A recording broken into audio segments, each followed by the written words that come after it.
Yeah, who works with AI or algorithmic decision making or anything like that? Okay, hold that thought.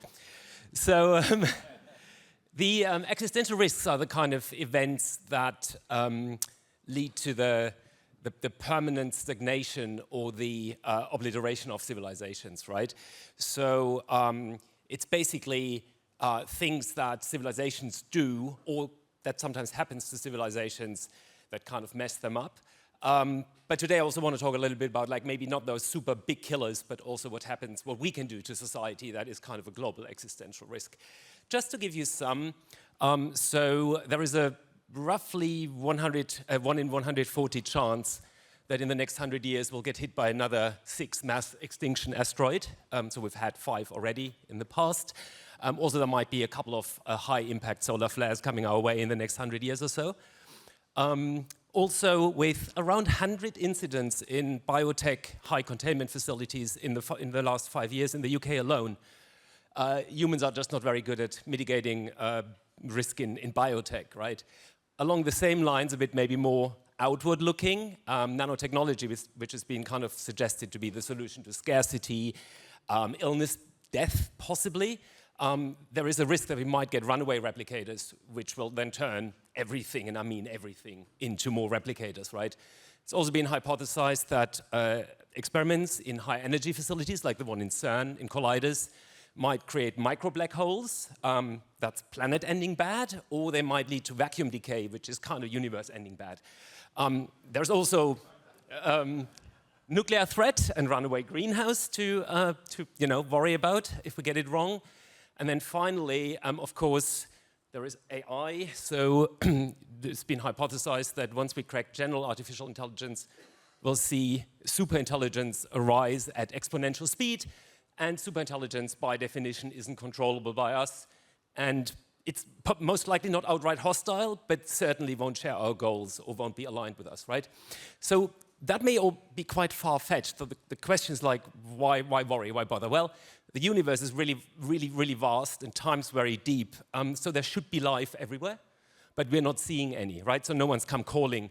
And there is one hypothesis that maybe alien civilizations are just very different and they can't be asked to pop by. Or maybe the universe is really competitive and everyone is just hiding from everyone else because they're scared, right? That's these kind of 2 big hypotheses. There's another hypothesis that maybe they never lived, or maybe they're already all dead, right? And this is where a concept called the great filter comes in.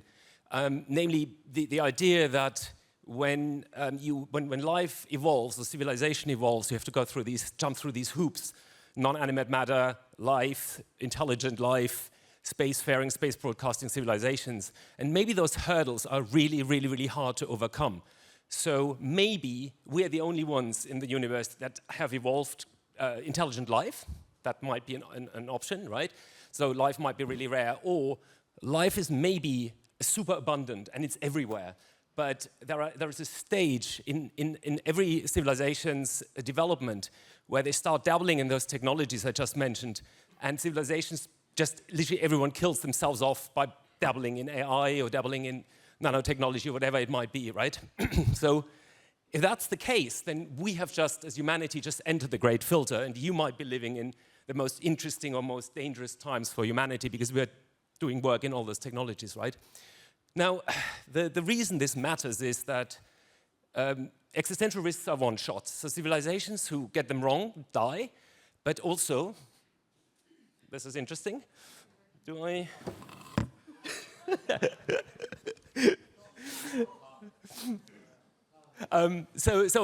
wow, you've just taken 30 seconds out of me.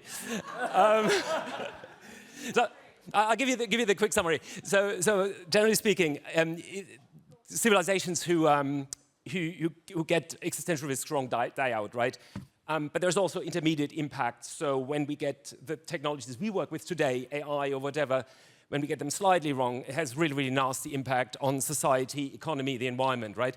So what we need to do is we need to raise awareness of our actions and the technologies. We need to find mitigation strategies to handle technologies that may not exist yet, which is really hard. We need to look at ethics frameworks, and we have to do a lot of that at global level. Now, finally, there is a bit of a risk that this all might be a simulation. It's a 50-50 chance at the moment, we're thinking, and someone might just turn the fucking thing off, right? Thank you.